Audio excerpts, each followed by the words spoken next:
Praise the Lord. आप सबको जय मसीह की प्रभु को धन्यवाद करते हैं कि खुदावन ने फिर हमें जी सुंदर समय दिया। तो आइए पहले हम परमेश्वर के पवित्र वचन में जाने से पहले परमेश्वर का जोरदार तालियों से स्वागत करते हैं। हालेलुया। तो आइए पहले हम आज का जो वचन पढ़ेंगे और फिर मैं उसके बाद आपको एक गवाही बताऊंगी। प्रभु ने मेरे मन में एक गवाही डाली और उस गवाही को मैं आप तक पहुंचाना चाहती हूँ। तो पहले हम वचन पढ़ेंगे इफिसियों 5:22 और 23। इस वचन को कोई पढ़ेगा। हे पत्नियों, अपने अपने पति के ऐसे अधीन रहो जैसे प्रभु के, क्योंकि पति पत्नी का सिर है, जैसे कि मसीह कलीसिया का सिर है और स्वयं ही देह का उद्धार करता है। हालेलुया। परमेश्वर का धन्यवाद करते हैं कि खुदावन महान है और वो आदर के योग्य है। जिस तरह से 24 में लिखा है, जैसे कलीसिया मसीह के अधीन है, वैसे ही पत्नियां भी हर बात में अपने पति के अधीन रहें। हालेलुया।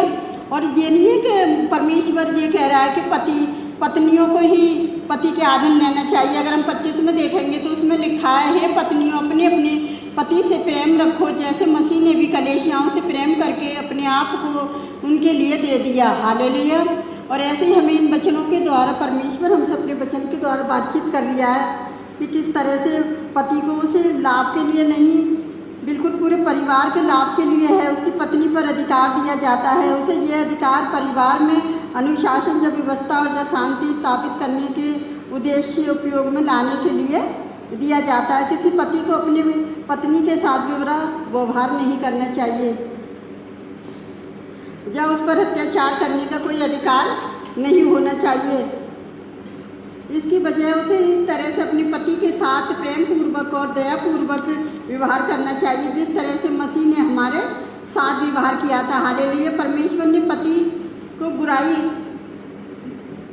बुराई के लिए नहीं, बिल्कुल भलाई करने का अधिकार दिया है। जैसे जिस प्रकार कलीसिया और उसके सदस्यों पर मसीह का अधिकार है, उसी प्रकार पत्नी भी उसके पति का अधिकार होता है। जिस प्रकार सभी मसीह लोगों को मसीह के अधिकार के अधीन रहना चाहिए, उसी प्रकार पत्नियों को अपने पति के अधिकार के अधीन रहना चाहिए। अगर हम कलीसियों 3:18 में देखेंगे तो उसमें लिखा है कि किस तरह से, हे पत्नियों, तुम भी अपने पति के अधीन हो।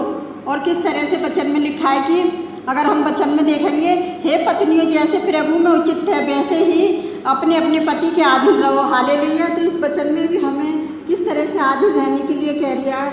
और कई बार ऐसा होता है कि ये वचन में लिखा है कि कैसे पत्नियों को अपने बुरे पति के साथ व्यवहार करना चाहिए। मान लो अगर किसी का पति शराब पीता हो, कोई गलत काम करता हो और उसे मारता कूटता हो और परमेश्वर के वचन के विरोध काम करने के लिए कहता हो, तो क्या ऐसी स्थिति में उसे अपने पति की बात माननी चाहिए अथवा नहीं? नहीं, उसे अपने पति की ऐसी कोई बात या आज्ञा नहीं माननी चाहिए जो परमेश्वर के वचन के विरोध है। उसे याद रखना चाहिए कि उसके ऊपर उसके पति का अधिकार वास्तव में परमेश्वर है। हालेलुया। तो जैसे परमेश्वर के वचन के अनुसार लिख रहा है कि कई बार लेडीज़ें इतने अपने पति के अधीन रहती हैं, पिटती हैं और वो उसके पति उन्हें शराब पीकर मारते हैं और गलत काम करवाते हैं, उन्हें परमेश्वर के वचनों के विरोध।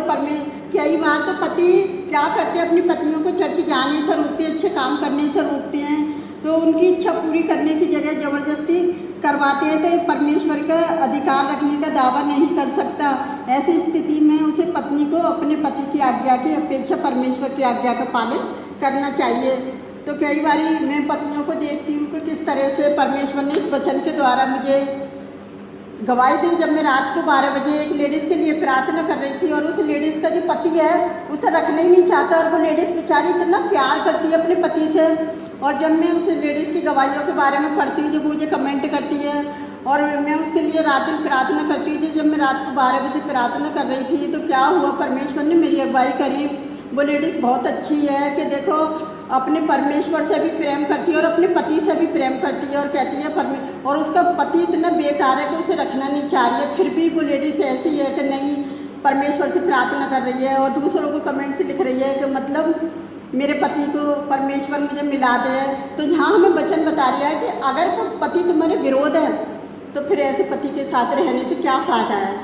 इससे तो परमेश्वर के अधीन हो जाओ, वो अच्छा है। परमेश्वर की आज्ञा का पालन करो तो परमेश्वर पता है क्या करेगा, उस पति को खुद ही तुम्हारे अधीन कर देगा। तो मैं इस पर भी एक छोटी सी गवाही को बताना चाहती हूँ कि हमारे यहाँ एक लेडीज आती थी, तो उसने अपनी मुझे टेस्ट मनी बताई। मैंने बोला आप कहाँ से हो, तो उसने मुझे अपनी टेस्ट मनी में बताया था कि मैं बहुत बीमार रहती थी, मेरे बच्चे बीमार रहते थे। तो उसने अपने पति के बारे में बताया मुझे कि मेरे पति ने मुझे छोड़ दिया है। मैंने कि क्यों छोड़ दिया है? तो कह रही मैं परमेश्वर पे जो विश्वास रखती हूँ, परमेश्वर की आज्ञा का पालन करती हूँ, इसलिए मुझे छोड़ दिया और मुझे घर से निकाल दिया। तो मैंने कहा अब आप क्या करते हो? तो उसने मुझे बताया कि मैं फैक्ट्री में काम करती हूँ और अपने बच्चों को पालती हूँ। मैंने कि प्रभु का धन्यवाद हो। मैंने कि आप परमेश्वर पे विश्वास रखो, परमेश्वर सब कुछ आपके साथ अच्छा करेगा। और सचमुच में प्रभु का धन्यवाद करती हूँ। खुदावन की आज्ञा का उसने पालन करा लेडीज ने, और प्रभु ने उसे इतना ब्लेस करा कि जब उसकी बेटी बड़ी हुई और उसने अपनी बेटी की चर्च में शादी हुई और इतना अच्छा उसको जमाई मिला कि मतलब ऐसा पालन पोषण कर रहा है उस परिवार का परमेश्वर ने के डर और भय में, है ना। वो परमेश्वर की आज्ञा का पालन करने वाला उसकी बेटी को पति मिला और वो क्या कर रहा है, उस परिवार के साथ रह रहे हैं और वो परिवार के साथ एक साथ रह के बहुत ही खुश है। अब क्या हुआ था, जब उसके परिवार वालों ने उसे निकाला तो उन्होंने देखा कि वो दिल्ली में जाके इतने ब्लेस हैं, इतने अच्छे से रह रहे हैं। तो क्या हुआ, परमेश्वर ने उसके पति को किस तरह से उसके अधीन करा कि उसका पति गाँव में बहुत बीमार हो गया। और जो उसकी नंद थी जो उससे चिढ़ती थी, तो वो भी उसके घर पे आई हुई थी। तो एक दिन वो मेरे घर पे आके बोलती है, सिस्टर आप मेरे घर पे चलो। मैंने कि क्यों, क्या हो गया? तो कहती है मेरा पति बीमार है, आप प्रार्थना करो उसके लिए, मेरी नंद भी आई हुई है। तो मैंने कि अच्छा तुम आप तो कह रहे थे मेरा पति गाँव में, तो कह रही है परमेश्वर की क्या इच्छा है कि उसे मेरे पास लेके आया है। तो मैं परमेश्वर का धन्यवाद करती हूँ। जब मैंने उसके घर पर जाके प्रार्थना करी उसके पति के लिए और उसके लिए, तो मैं परमेश्वर का धन्यवाद करती हूँ कि वो अब सब एक साथ रह रहे हैं। और अब वो मुझे पता नहीं, किराएदारों की तो पता नहीं कौन कहाँ रहता है, और उन्हें अच्छा बड़ा घर मिल गया है। तो वो बड़ा घर देखना चाहते थे कि हमें किराए पे कहीं बड़ा मकान मिल गया है, तो खुदावन का धन्यवाद करते हैं कि उन्हें किराए पे बड़ा मकान मिल गया। तो ऐसे ही आज बहुत से पति और पत्नी में सभी के बारे में बोल रही हूँ कि अगर कोई परमेश्वर के विरोध आपके खिलाफ है तो आप शांत हो जाओ, उसको अपना काम करने दो और आप अपना काम करो। ये परमेश्वर की इच्छा है। अगर आप अच्छा काम कर रहे हो, परमेश्वर के अधीन है, तो परमेश्वर आपको ब्लेस करेगा। आप शांति से प्रार्थना करो परमेश्वर के अधीन होकर। जब परमेश्वर को किसी का पति या किसी की पत्नी अधीन करनी होगी तो वो परमेश्वर का काम है, वो उद्धार करता है। वो किसका उद्धार करेगा वो परमेश्वर ही जानता है, क्योंकि ना तो पत्नी अपने पति का उद्धार कर सकती है और ना ही पति अपने पति का उद्धार कर सकता है। सिर्फ एक उद्धार करता प्रभु यीशु मसीह है। वो कब और किसको कहाँ मिला देगा, आपने गवाही में सुनी रखा होगा कि परमेश्वर ने किस तरह से उन पति पत्नी को मिलाया और वो एक साथ जुट होकर परिवार रह रहा है। तो मैं उन सभी पति पत्नियों से सबसे ही कहना चाहती हूँ कि मतलब परमेश्वर के विरोध ना जाए और शांत होकर क्या करें, प्रार्थना करें, और जो परमेश्वर करना होगा वो प्रभु ही करेगा। तो मैं परमेश्वर का धन्यवाद करती हूँ सुंदर गवाही के लिए जो हमें मौका दिया। और हम प्रार्थना कर रहे हैं, आप परेशान मत हो किसी बात के लिए, प्रभु आप सबको बहुत ब्लेस करेगा, बहुत आशीष देगा। तो हम प्रार्थना की ओर चलते हैं। Hallelujah hallelujah. धन्यवाद धन्यवाद राजाओं के राजा, प्रभुओं के प्रभु, धन्यवाद करते हैं संडे के पवित्र दिन में खुदावन या आपने हमारी अगुवाई करी कि पिता किस तरह से इन वचनों को देकर हम लोगों तक पहुंचा दे। तो पिता ना तो पत्नी अपने पति के लिए इतनी चिंतित हो प्यारे जो वो परमेश्वर, जो कि आपका अधिकार है उसके ऊपर प्यारे जो वो परमेश्वर, और उस पतियों के लिए भी मैं प्रार्थना करती हूँ खुदावन कि वो भी किसी बात की चिंता ना करें। अगर वो परमेश्वर में हैं तो वो परमेश्वर की आज्ञा का पालन करें। और प्रभु एक दूसरों को मिलाने वाला जो वो परमेश्वर आपके साथ है मेरे खुदावन। मैं आपसे विनती करती हूँ, ऐसे जने कितने रिश्ते टूटे हुए प्यारे जो वो परमेश्वर, आप एक दूसरे से उन्हें मिलाएं खुदावन। और जितने लोग हमें रिक्वेस्ट में लिखते हैं पिता, उन सब के लिए प्रार्थना करने जा रही हूँ प्यारे जो वो परमेश्वर, आप उन्हें बहुत ब्लेस करें प्यारे जो वो परमेश्वर। जिस तरह से उस गवाही में उस लेडीज़ को आपने ब्लेस करा पिता कि वो इतने दिन अपने पति से अलग रहकर भी पिता आपने उसके पति से उसे मिलाया, उस बड़ी दया के लिए धन्यवाद करती हूँ। और उसकी फैमिली को बढ़ाया, उसके लिए भी मैं आपकी बड़ी दया के लिए धन्यवाद करती हूँ मेरे जो वो परमेश्वर। और मैं अपने देश के प्रशासन के लिए प्रार्थना करती हूँ खुदावन सबके साथ हूँ। अपने देश के प्रधानमंत्री, राष्ट्रपति, सीएम के लिए पिताजी,